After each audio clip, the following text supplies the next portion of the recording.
Good afternoon. My name is Gwendolyn Wright. I will be doing my final oral over Native Sons by James Baldwin. James Baldwin was born and raised in Harlem, New York. He grew up with his mother and father and traveled a lot around the world with his writings.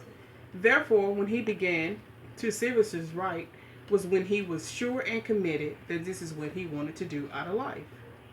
He tried describing that the difficult conditions which was the living proof of his inheritance. His favorite words was, I am time, circumstance, history is what is made of me. But I'm also much more than that.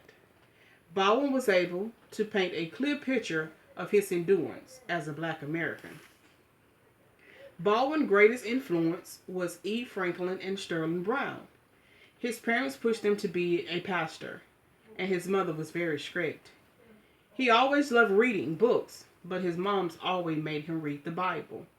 That really turned him away from his family and his faith.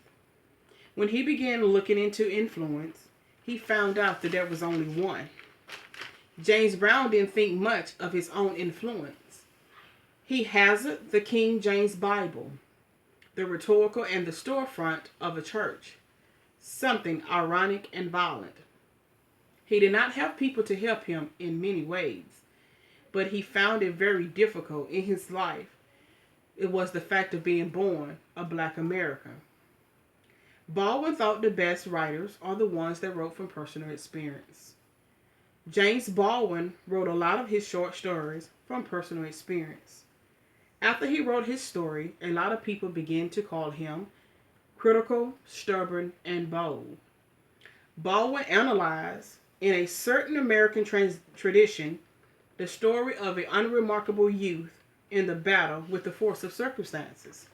That force of circumstances which played and has played some important parts of the national success and failure. In this case, the force circumstances is not poverty merely, but color of the circumstances, which cannot be overcome. His battles for his own loss and his life. Baldwin talked about him having the fear and hate of whites, only because he thought they feared and hated him. In his book, he wrote, we do not know what to do with him in life if he breaks our society. The novel reflects and at no point interrupts isolation of the black America with his own group and the result of impatient scorn. Thank you.